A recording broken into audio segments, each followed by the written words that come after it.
नमस्कार बच्चों, कक्षा थर्ड की पार्ट 5 फ्लोरेंस नाइटिंगेल। ये एक संक्षिप्त जीवन परिचय है जो आपके सामने मैं बताने जा रही हूँ। आप सभी ध्यान से सुनिएगा। यह घटना इटली के फ्लोरेंस नगर की है। एक छोटी सी बालिका बस्ता उठाए विद्यालय से अपने घर जा रही थी। गली के एक नुक्कड़ पर उसे एक बिल्ली मिली। बिल्ली की एक टांग घायल थी। उसके घाव पर मक्खियाँ भिनभिना रही थीं। उस बालिका को बिल्ली पर दया आ गई। वह उसे अपने घर ले आई। उसने बिल्ली के घाव को गर्म पानी से धोया और उस पर पट्टी बांध दी। लगभग 1 सप्ताह की सेवा के बाद वह बिल्ली ठीक हो गई। क्या आप जानते हैं कि उस बिल्ली की सेवा करने वाली बालिका कौन थी? उस दयालु बालिका का नाम था फ्लोरेंस नाइटिंगेल। फ्लोरेंस नाइटिंगेल का जन्म 12 मई 1820 में इटली में हुआ था। उसका हृदय बचपन से ही बड़ा कोमल था। किसी को दुख में देखकर उसका मन भी दुखी हो उठता था। किसी को बीमार देखकर वह तुरंत ही उसकी सेवा में जुट जाती थी। जब वह थोड़ी बड़ी हुई तो बीमार और रोगियों की सेवा करना ही उसे अपने जीवन का उद्देश्य लगने लगा। उसके मन में ही उसने मन ही मन नर्स बनने का निश्चय किया। जब उसके माता पिता को उसकी इच्छा के बारे में पता चला तो वे बहुत नाराज़ हुए। उन्होंने फ्लोरेंस को नर्स बनने की अनुमति नहीं दी। वे इस काम को पसंद नहीं करते थे। उन दिनों में सम्मानित परिवारों की लड़कियां इस पेशे को नहीं अपनाती थीं।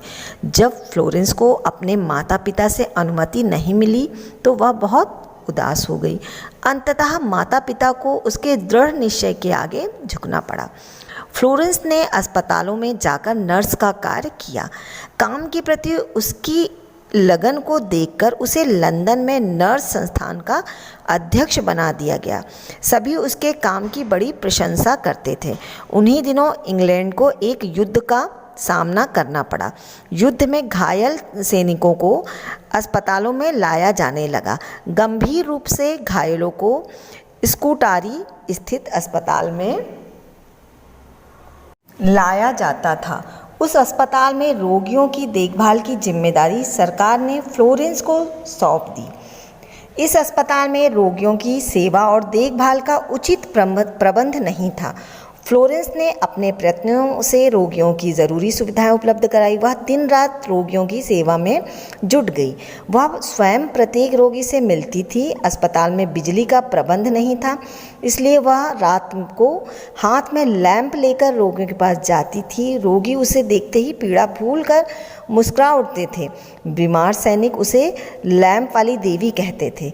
युद्ध में घायल सभी सैनिकों को अस्पताल में लाना कठिन होता था, इसलिए उनकी देखभाल सैनिक शिविरों में ही की जाती थी। इन शिविरों में चिकित्सा प्रबंध ना के बराबर था। फ्लोरेंस नाइटिंगेल स्वयं लड़ाई के मैदान में गईं। वहाँ उसने शिविरों में सैनिकों की चिकित्सा का उचित प्रबंध किया। रात दिन लगातार काम करने से उसका शरीर कमज़ोर हो गया। वह इंग्लैंड लौट आई। उसे इंग्लैंड के शासक किंग एडवर्ड ने सार्वजनिक रूप से सम्मानित किया। उसका नाम सारे संसार में प्रसिद्ध हो गया। फ्लोरेंस नाइटिंगेल को विश्वास था कि मनुष्य की सेवा ही भगवान की सच्ची सेवा है। 13 अगस्त 1910 को 90 वर्ष की आयु में फ्लोरेंस का निधन पार्क लेन लंदन में हुआ। आज संसार में उनका नाम बड़े सम्मान से लिया जाता है। जीवन मूल्य: हमें सदैव दूसरों की मदद के लिए तत्पर रहना चाहिए। अब हम इस पाठ के शब्दार्थ पर भी ध्यान देंगे।